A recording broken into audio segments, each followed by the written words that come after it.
왜 귀한 존재인가? 성도인 내가 구별된 자이며 왜 특별하고 귀한 존재인지, 그 이유는 하나님께서 나를 선택하고 예정하셨기 때문입니다. 이미 창세전에 그리스도 안에서 그 일을 행하셨고 그 행하심이 지금 우리에게 이루어지고 있는 것입니다. 그것을 오늘 히브리서 기자는 6장 1절에 이렇게 말합니다. 하늘의 부르심을 받은 거룩한 형제들아. 아멘. 이것이 나의 정체성입니다. 하나님의 부르심을 받은 사람, 그래서 거룩한 사람, 하나님이 창세전에 그 길고 긴 시간 전에 계획한 사람, 그게 바로 나라는 것입니다. 몇 년 전에 한 분의 초대를 받았습니다. 저를 위해서 요리를 준비하셨는데요. 그 요리를 이틀 전에 미리 준비하셔서 요리를 재놓으셨다는 거예요. 저를 위해서 이틀 전에 요리를 준비하시다니. 얼마나 감동이었는지, 그리고 제가 얼마나 존중받는다는 느낌이 확 들던지.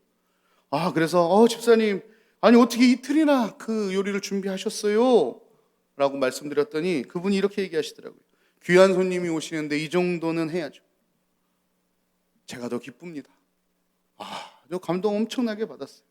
여러분, 근데 우리 하나님은요, 이틀이 아니라 나를 창세전에 준비해 놓으셨습니다. 나를 창세전에 계획해 놓으셨습니다. 하나님이. 그러니 내가 얼마나 귀한 존재입니까? 그래서 여러분은 정말 귀한 존재입니다. 아멘. 그런데 잘 보시면 오늘 구절이 복수형으로 쓰여져 있어요. 형제라고 하지 않고 형제들이라는 말을 쓰고 있네요. 또 1절 시작점에 보면 함께라는 단어를 쓰고 있습니다. 이것은 하나님께서 나만 존귀한 자로, 나만 특별한 자로, 나만 구별된 자로 부르신 것이 아니라 옆에 있는 나의 사랑하는 가족들, 그리고 우리 성남제일교회 성도들, 그 모든 분들 함께 존귀한 자로, 귀한 사람으로 부르셨다는 것입니다. 그래서 하나님을 믿는 성도들은 모두가 하늘의 부르심을 함께 받고 참여하는 파트너요, 동역자입니다. 히브리서의 저자는 오늘 왜 이런 공동체적인 부르심에 대한 내용을 선포하고 있을까요? 당시 많은 믿는 자들이 신앙으로 인해서 혹독한 시련과 핍박을 직면하게 되었고, 그 와중에 정말 많은 그리스도인들이 그 어려움을 견디지 못하고 다시 유대교로 돌아가려는 움직임이 있었습니다. 유혹이 있었습니다. 종교적인 핍박뿐만 아니라 먹고 사는 문제, 자녀를 마음껏 내놓고 키우지 못하는 문제, 신분의 문제, 법적인 문제, 사회적 차별의 문제 등등 극심한 실제적인 어려움들을 겪고 있었기 때문에 그렇습니다. 그렇게 힘들게 믿음을 지켜가고 있는 그 믿음의 동역자들에게 오늘 히브리서 기자가 이렇게 얘기하는 것이죠. 동지들이여, 동역자들이여, 그 싸움은 혼자만 하고 있는 것이 아닙니다. 저도, 또 여러분도, 또 여러분의 주변에 있는 수많은 믿음의 동역자들도 동일한 싸움을 지금 싸우고 있는 중입니다. 그러니 서로를 바라보며 의지하며 우리의 믿음을 포기하지 맙시다 라는 메시지를 담아 짧고 강력한 권면이 담겨있는 호칭으로 그들을 부른 것입니다. 하나님께 부름받은 자들, 거룩한 자들이라고요. 성도 여러분, 지금도 많은 우리 믿음의 동역자들이 그 믿음을 지키며 살아가기 위해 안간힘을 쓰고 있습니다. 여러분 힘드시죠? 우리 포기하지 맙시다. 지난주에 제가 고등학생 한 명 만났어요. 신방했어요. 집이 교회를 안 다니셔요. 그래서 부모님이 교회 나가는 걸 반대해요. 얼마나 힘들게 이 친구가 교회 오는지 모르겠어요. 그런데 코로나가 터지니까 아버지가 교회 나가지 말라고 계속 그렇게 얘기하시는 거예요. 이 친구가 계속 교회를 나가겠다고, 자기는 하나님 믿고 싶다고 얘기하니까 아버지가 너 그럼 정교 몇 등 해. 그러면 그다음부터 내가 그거 노터치 할게. 이런 제안을 거셨어요. 이 친구가요, 이를 악물고 공부했어요. 아버지가 제안한 등수는요, 정교 10등이었대요. 이 친구 정교 8등 했어요. 연락 온 거예요. 목사님, 저 이제 교회 나갈 수 있어요. 여러분, 고등학생이 교회 나간다고 이렇게 좋아할 수 있을까요? 근데 이번 주 온라인이에요. 제 마음이 얼마나 아픈지. 여러분, 그럼에도 불구하고 이 고등학생 조그만 여린 한 친구가요, 믿음을 지키겠다고, 신앙을 지키겠다고 죽어라 공부하고 기쁨으로 전화하는 거예요. 그 친구가 싸우고 있는 거죠. 성도 여러분들, 각자 자리에서 지금 얼마나 치열한 싸움을 하고 계십니까? 같이 싸우고 있습니다.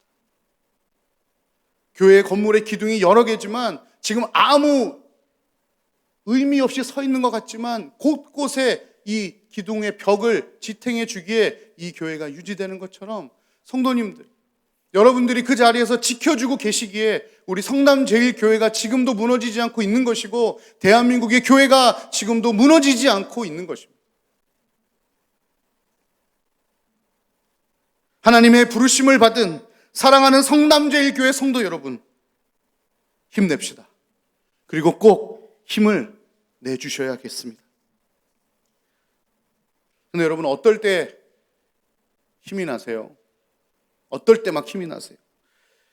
몇 달간 코로나로 인해서 교회 사역이 거의 중지가 되었습니다. 아시다시피 저는 사무실에 앉아서 일을 하는 스타일이 아니거든요. 맨날 뛰는 스타일이잖아요. 그런데 모든 것이 중지가 되었어요. 그러다 보니요, 저의 교회 업무가 많이 줄었습니다. 솔직히 말씀드리면 초반에는요, 쉴 수 있어서 그렇게 나쁘지 않았어요. 솔직한 제 마음이죠.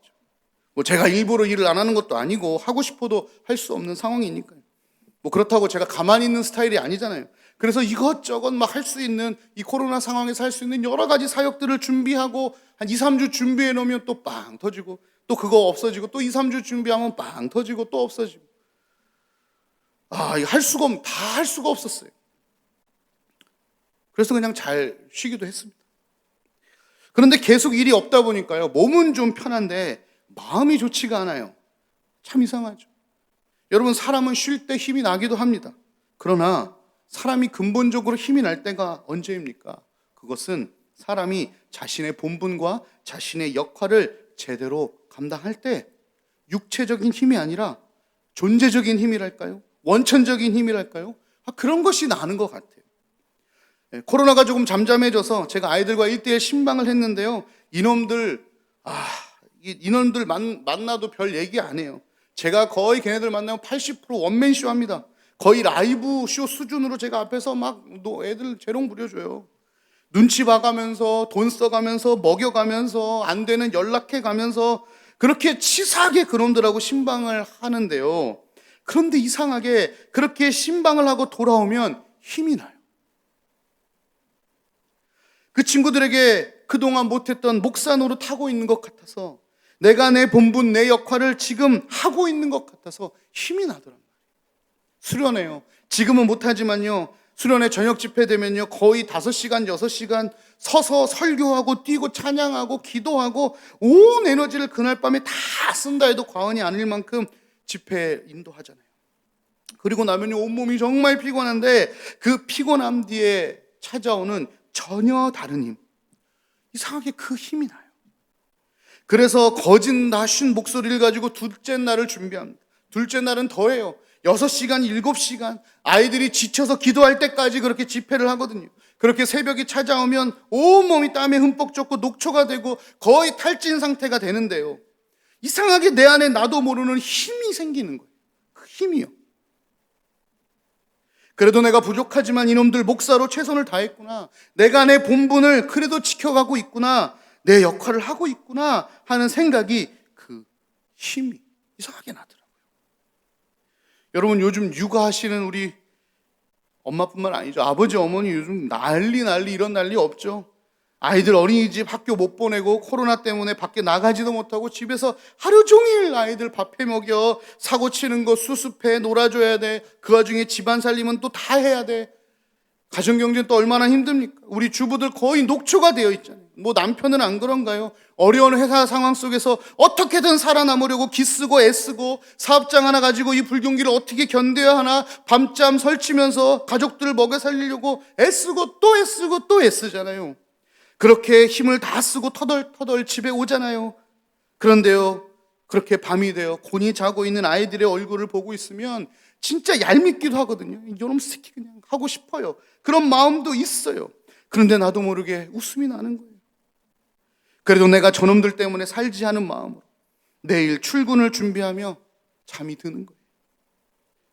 그리고 그렇게 시달렸던 우리 어머니들, 그 아이들 얼굴 보면서 그래, 그래도 내가 엄마로서 오늘 열심히 살았다 하는 그 본분에 충실한 그 마음이 들면서 또 내일 아침 아이들 아침밥 먹을 거 준비하는 그 엄마의 손길이 있는 거잖아요.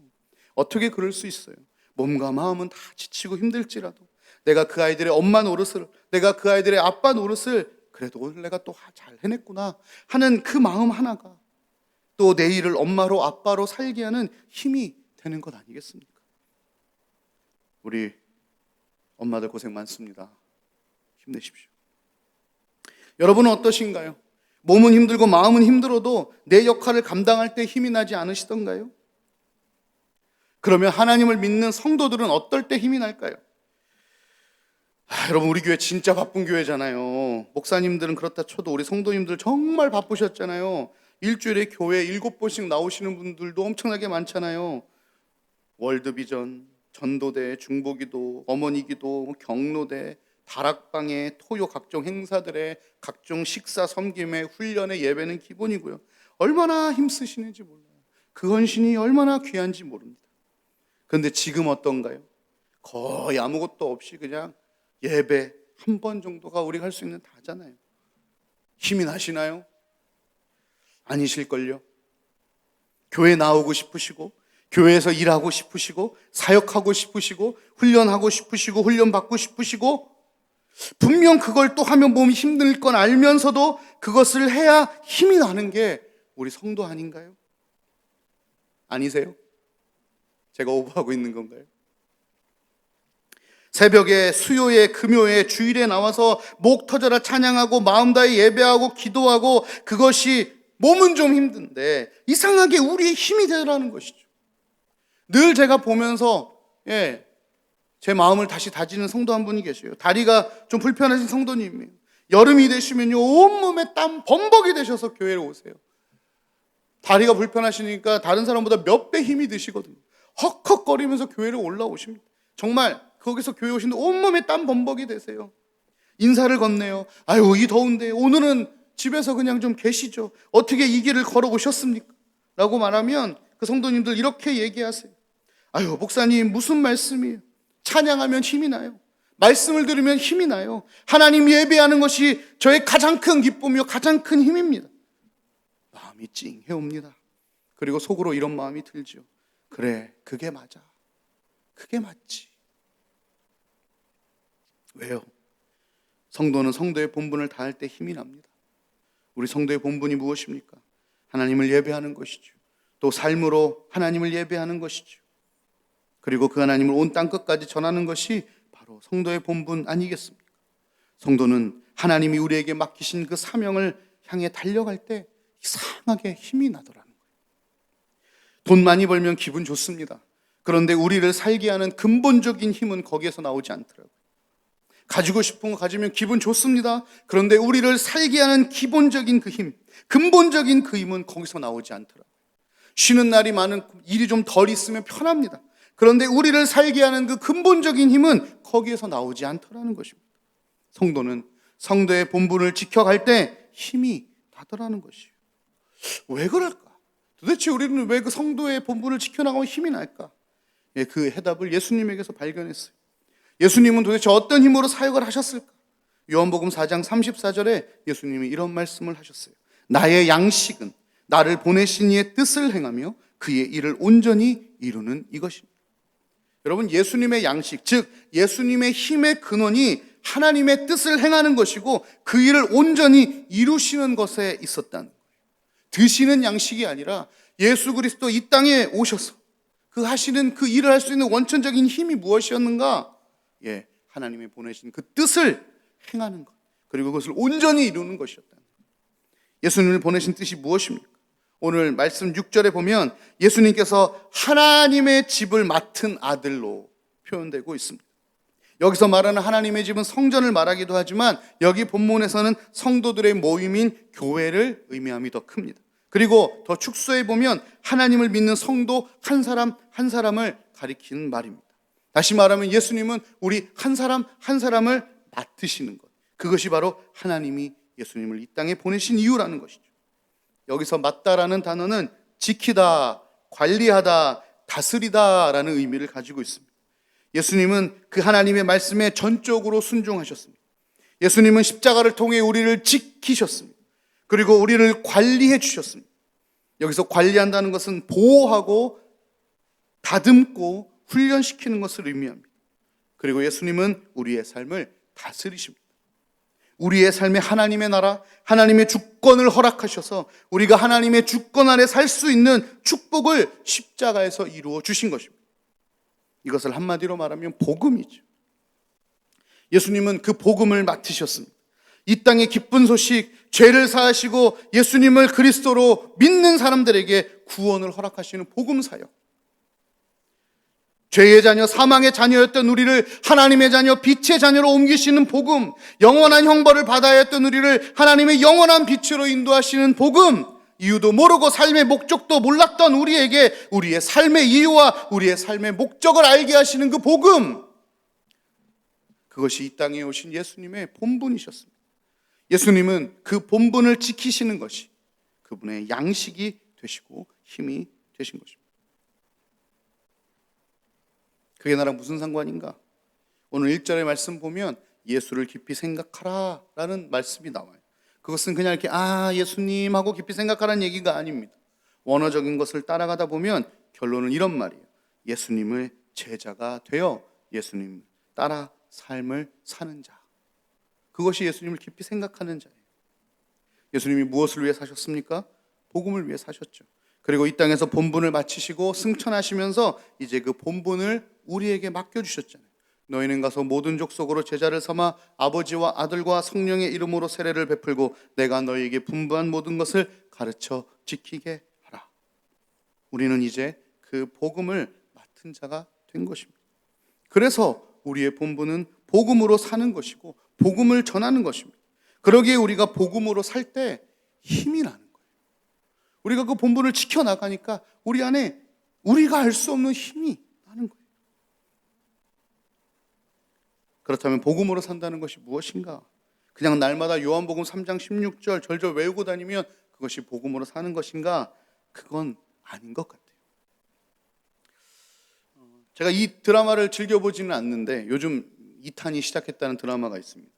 드라마 광고한 건 아닌데 유튜브를 보다가 갑자기 이 영상이 나왔어요. 제가 조승우라는 배우를 참 좋아해서 조승우가 나오는 드라마길래 모듬 이렇게 써있길래 그래? 그걸 봤더니 꽤 몇 년 전에 했던 드라마더라고요.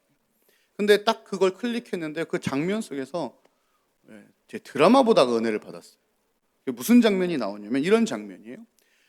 검사에 대한 얘기인데 검사들이 하도 비리가 많아가지고 특검을 만듭니다. 근데 이 특검들이 너무 잘해가지고요. 이 검사장에게 압박이 오기 시작하는 거예요. 그 특검을 빨리 없애라. 여기저기서 엄청난 정치적인 압박이 오기 시작하니까 이 사람이 이제 검사들이 다칠까봐 특검을 해체하겠다는 명령을 내립니다. 총장이 그랬죠. 그랬더니 그 부장 검사들이 갑자기 이 장을 찾아오는 거예요. 그래서 항의합니다. 지금 잘하고 있는데 왜 해체하십니까? 그랬더니 이 검사장이 그런 얘기를 해요. 나는 이 검사의 존재를 지킬 의무가 있는 사람이다. 나는 장으로서 여러분들의 존재를 지켜야 될 의무가 있다. 이거 더 진행하면 너희들 다친다. 이렇게 얘기를 하는 거예요.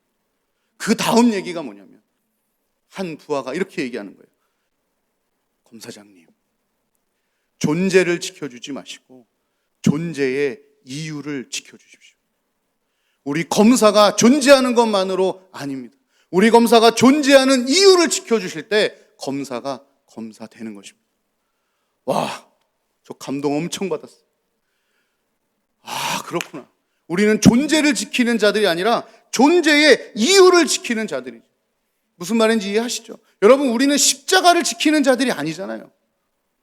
십자가의 의미, 그 존재의 의미를 지키는 사람이잖아요.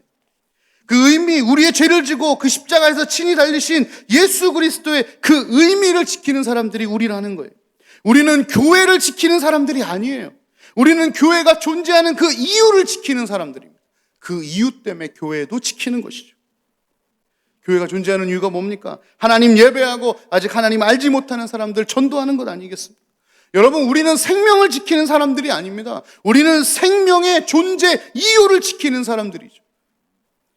우리에게 지금도 생명이 있는 이유가 무엇입니까? 바울 사도는 이렇게 얘기하잖아요. 우리가 아직 살아있는 이유는 하나님께서 나를 통해 하실 일이 아직도 남아있다는 것이죠. 그게 뭡니까? 존재의 이유, 존재가 아니라 존재의 이유를 지켜가는 삶에 대한 얘기를 하는 것이죠. 우리가 복음을 맡은 자로서 그저 교회 나와서 교회를 지키는 사람 되지 않았으면 좋겠습니다. 찬양을 지키는 사람 되지 않았으면 좋겠습니다. 성경을 지키는 사람 되지 않았으면 좋겠습니다. 교회를, 찬양을, 말씀을 주신 그 이유를 지켜나가는 사람들이 되었으면 좋겠습니다. 그러기에 우리는 찬양 한 소절에도 그 찬양의 이유가 되시는 하나님을 깊이 바라보고 묵상해야 하는 것입니다. 말씀 한 구절에도 그 말씀을 우리에게 주시는 하나님의 이유를 깊이 묵상하고 그 마음을 바라볼 수 있어야 되는 것이죠. 우리는 복음이라는 이 두 글자를 지키는 사람들이 아니라 그 복음의 존재 이유를 지키는 사람들인 것이죠. 복음의 존재 이유가 무엇입니까? 유일한 구원자 예수 그리스도를 믿음으로 말미암아 죄로 허덕이는 인간들이 그 죄를 사함받고 구원을 얻게 되는 것 아니겠습니까? 여러분, 그러니 온라인 예배 드린다고 너무 낙심하지 마십시오. 이제 우리는 의미를 지켜가기 시작해야 합니다. 우리가 당분간 비록 교회에 나와 예배를 드리지 못하지만 그럴수록 우리는 주일의 의미를 더 깊이 지켜나가면 되는 것입니다. 주일을 맡은 자로서, 예배를 맡은 자로서, 복음을 맡은 자로서 우리는 그 의미를 더 깊이 묵상할 수 있는 기회가 생긴 것이죠. 주일날 교회 예배 한 번 드리는 것으로 내가 주일을 거룩히 지켰다고 생각했다면 이제는 일주일 전체, 주일이 아니고 내 모든 일주일 전체를 하나님께로 올려드릴 수 있는 그 의미, 하나님이 우리가 주일을 지킴을 통해서 첫날부터 여섯째 날 모든 날이 하나님의 날입니다를 고백하는 것 같이, 의미는 그렇지만 우리 그 의미를 못 지켜왔잖아요. 주일만 지키는 것에 혈안이 됐어요. 주일 지키지 말라는 게 지켜야죠. 그러면 지켰다면 이제는 그 의미를 찾아가야 되는 것입니다.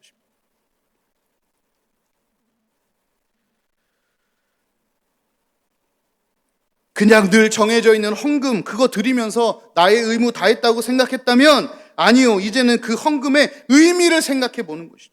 그 헌금할 수 있도록 나에게 재정을 허락하신 하나님을 더 깊이 생각하고 헌금하지 않은 나머지 재정 역시 하나님의 것이기에 그 재정을 어떻게 하나님의 뜻을 따라 사용할지 고민하는 거, 그게 진짜 맡은 자가 해야 될 일이라는 것이죠.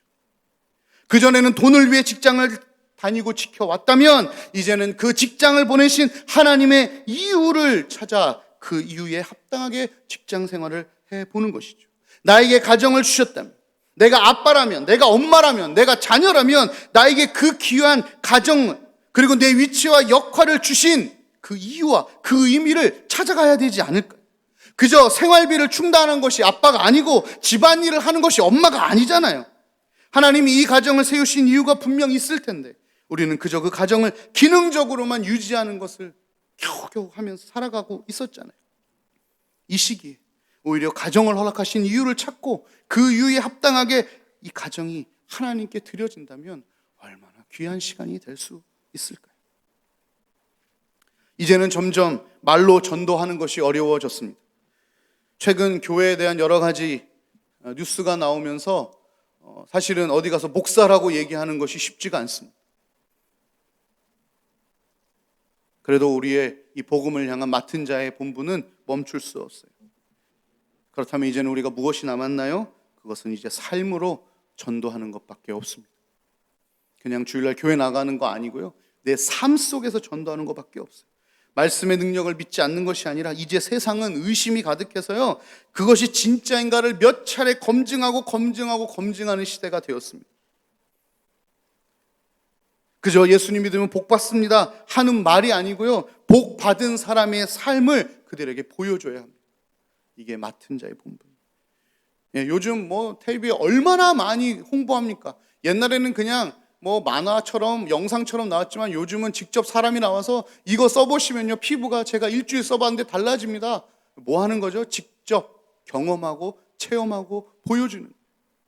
여러분, 복음은 더 확실하게 보여질 수 있어요. 믿는 자의 삶이란 더 확실하게 구별되거든요. 복음을 맡은 자는 그래서 복음으로 살아야 합니다. 예수님이 복음을 맡으시고 그 복음을 살아내신 것처럼 우리도 이제 맡은 자로서 복음을 살아내야 합니다. 내 입술도 복음으로 살아야 하고, 내 지갑도 복음으로 살아야 하고, 내 시간도 복음으로 살아야 하고, 내 직장도 복음으로 살아야 합니다. 그동안 일주일에 주일만 복음으로 살았다면, 교회에서만 성도로 살았다면 이제 그랬던 나의 삶을 정리해야 하는 것이죠. 하나님이 나를 만드신 그 존재의 이유를 향하여 우리는 오늘도 한 걸음 나아가야 될 것입니다. 이제는 내가 교회 다니는 성도, 그것을 지키는 것이 아니라 그것을 넘어 성도다움을 지켜내야 한다는 것입니다. 사실 우리 많이 흐트러졌습니다. 정말 많이 흐트러졌습니다. 다시 복음 앞으로 나아가는 삶을 세워가야 합니다. 예수를 깊이 생각하고 맡은 자답게 회복해야 합니다. 어느 찬양의 가사처럼 우리는 창문입니다. 우리를 통해 세상이 예수님을 보게 됩니다. 복음을 맡은 자로서, 복음을 살아가는 우리로서 여러분 포기하지 마시고 맡은 자의 본분을 다하여 그 본분으로 다시 힘을 얻고 다시 그 하나님을 할 수 있는, 그래서 이 코로나의 어려운 시기에 다른 것이 아니라 복음으로, 삶으로 교회를 전하고 예수 그리스도를 전할 수 있는 저와 여러분이 되시기를 주님의 이름으로 축원합니다. 같이 찬양하겠습니다.